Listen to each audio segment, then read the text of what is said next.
खुलुमबाय बे समाव बडलेण्ड इंखं टेलिभिजननि स्टुडियोआव आं मिथिका नार्जारी दिनै फुंबिलिनि गाहाय रादाबफ्राव दङ। नाग्रिजुलि आईसीडीएस मावख'नि सासे जुनियर एसिस्टेन्टआ भिजिलेन्सनि जेयाव नांदों।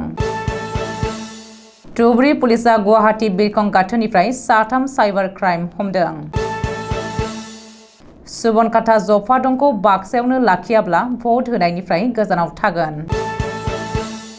जनायाव मोब्लिब बिफाननि सिबिथाया जोबोद गाज्रि, रायजो राजानि गोख्रों अजद।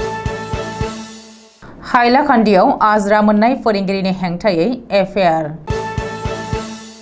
क'क्राझार, चिरां, बाक्सा आरो बरपेटा जिल्लायाव फैगौ 24 सेप्तेम्बरसिम गोबां अखा हागोननि इंगित।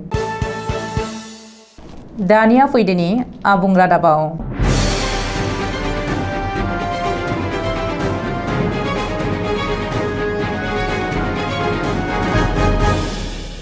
तामुलपुर जिल्लानि नाग्रिजुलि आईसीडीएस मावख'नि जुनियर एसिस्टेन्ट ज्योतिर्मय बरुवाखौ भिजिलेन्सनि मोनसे हानजाया हमदों। जाख्ल'नायनि दैयाव बृहस्पतिबारखालि सीएम भिजिलेन्सनि मोनसे हानजाया रङियानि एक्सिस बेंक साखाथियाव हमदों ज्योतिर्मय बरुवाखौ। सुलुङाव फोरमायथिनाय बायदिब्ला सासे अंगनबादि वार्कारनो साख्रि होनायनि मुङाव ज्योतिर्मय बरुवाया रां दाबिदोंमोन। बे दाबिनाय रांखौ बृहस्पतिबारखालि रङियायाव आजावदोंमोन। बेवहायनो फोरमानजों लोगोसे भिजिलेन्सआ हमो। आथिखालाव जुनियर एसिस्टेन्ट ज्योतिर्मय बरुवानि हेंथायै भिजिलेन्सआ केस रेजिस्टार खालामबाय होननानै मिथिहोदों। आथिखालाव इन्टारनेट एबा गुगोलनि जोहै रां थगायग्रा एबा साइबार क्राइमआ भारतनि खना खनला जेरावबो बांलांगासिनो दङ। बृहस्पतिबारखालि धुबुरी पुलिसआ गुवाहाटीनि लकप्रिय कपिनाथ बरदलै इन्टारनेशनेल बिरखं गाथोननिफ्राय 3 साइबार क्राइम हमदों। धुबुरी जिल्लानि एसपि नवीन सिंहआ मिथिहोनाय बायदिब्ला हमजानाय साइबार क्राइमनि मुङा फारियै अदालगुरिनि अमरजित मादाक आरो धेकियाजुलिनि सन्दीप पारिक आरो एबेन आलम खान। बिसोरनिफ्राय 2 लेपटप आरो 3 मबाइलबो पुलिसआ जब्द खालामदों। बिसोर 3 नंखाय ट्रेभेल एजेन्सिनि आइडि खुलिनानै गोबां रां लुथिनायनि धुबुरी सदर थानायाव अजद होदोंमोन सासे सुबुङा। आथिखालाव बिसोर 3खौ पुलिसआ इन्टारगेसन खालामगासिनो होननानै मिथिहोदों एसपि नवीन सिंहआ। बाक्सा जिल्लानि सुबनखातायाव सुबनखाता जफादों नागरिक सचेतन मंचआ मोनसे खौरां मेल खुंफुङो। खौरां मेलनि गेजेरजों फिन सुबनखाता आरो जफादं पिएचडिसिखौ तामुलपुर जिल्लानि सोलाय बाक्सायावनो लाखिफिननो दाबि दैखाङो। मख'जाथाव दि हादोरनि बिसायख'थि आय'गआ आसामाव बियाबखौ गोदानै दाफामनाय जादोंमोन। बेजों लोगोसे 4 जिल्लाखौ गोदानै दाफुंनानै फोसावनायबो जादोंमोन। बे गोदानै बियाब आरो जिल्ला फोसावनायाव बाक्सा जिल्लानि थमथमा जौगाखां खोन्दोखौ बाक्सा जिल्लानिफ्राय बोखारनानै तामुलपुर जिल्ला आरो तामुलपुर एमएलए बियाबजों सरजाबफानायखौ नुनो मोन्दोंमोन। बे सरजाबफानायनि हेंथायै जफादं आरो सुबनखाता हालामनि गुबुन हारि माहारिनि आफाद आरो रायजो राजाफ्रा खौसे तामुलपुर जिल्लानि सोलाय बाक्सायावनो लाखिनांगौ होननानै थांनाय गोबां साननिफ्रायनो बायदि गुबुन हाबाफारिखौ लानानै आन्थोर जयै सोमावसारनायखौ नुनो मोनगासिनो दङ।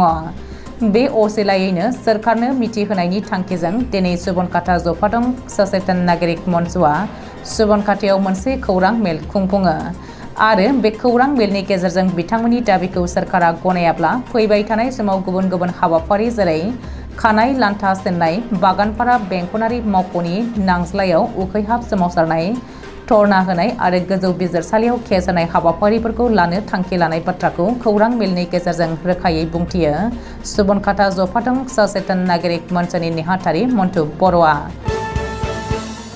नांगौबायदि मोब्लिब मोनैयाव भुगिनो गोनां जादों जनायनि साधारन सुबुंफ्रा। मोनाबिलि समाव फरायनाय, दखान गलायाव बेफार खालामनायाव जेंनाजों भुगिनो गोनां जादों जनायनि सरासनस्रा रायजोआ। जनाय महकुमा मोब्लिब बिफाना जेबो खामानि मावाखै होननानै रायजो राजाया गोख्रों अजद होदों। आथिखालनि आसाम सरकारा 24 घन्टा नखर मोब्लिब होनायनि खोथा होदोंमोन बिजेपिनि बिसायख'थि मेनिफेस्ट'आव। नाथाय बे सोरखारनि दिनावनो मोब्लिब गैयालासे सोलिनो गोनां जादों फरायसुला-फरायसुलि आरो साधारन सुबुंफ्रा। थांनाय माखासे समनिफ्रायनो जनायाव मोब्लिब होनाया मुङावल' सोलिदों नाथाय खामानियाव गैया। माखासे समाव मोब्लिब फैयोब्लाबो भल्टेज गैया। फांखाफोराबो गिदिङा आरो बाल्बनि लाइटफोराबो मोजाङै जोङा। बेनिखायनो गासैबो समावनो 24 घन्टा मोब्लिब मोननांगौ होननानै दाबि दैखाङो जायगानि सुबुंफ्रा। गामि ओनसोलनि खोथाखौ दोनथ' नाथाय जनाय नोगोरावबो सानफ्रोमबो मोब्लिब होनाया फावथिना बायदिसो जागासिनो दङ। मोब्लिब होनाया नाटक जादोंब्लाबो बिल लानायखौ हगाराखै होननानै दाबि खालामदों रायजो राजाफ्रा। बराक सेरफाङाव लाजिनांथाव जाथाय। टिउसन फोरोंनाय फरायसाखौ आथोनारि सोमोन्दो खालामनायनि दायाव आज्रा मोननाय फोरोंगिरि शेख मइनुद्दिननि हेंथायै हाइलाकान्दि सदर थानायाव एफआइआर होदों फरायसानि दिथागिरिया।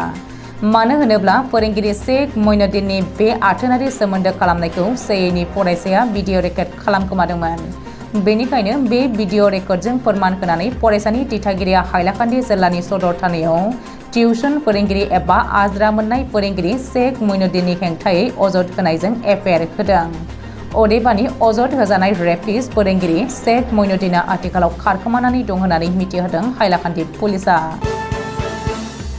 गुवाहाटी बरजाराव थानाय सा सानजा ओनसोलारि बोथोर बिगियान मिरुआ मिथिहोदों दि सोलिफु सेप्तेम्बर दाननि 24 अक्ट'सिमहालागै आफां आसामनि क'क्राझार, चिरां, बाक्सा आरो बरपेटा जिल्लायाव गोबां अखा हागोन। बेनि सोमोन्दै आइएमडि गुवाहाटी मिरुआ इंगित होदों। अदेबानि बे मोनब्रै जिल्लानि अनगायैबो आसाम आरो सा सानजा रायजोनि गुबुन गुबुन जिल्लाफोरावबो एफा एनै अखा हागोन। दिनै फुंबिलिनि रादाबा एसेनोसै। गोजोन्थों।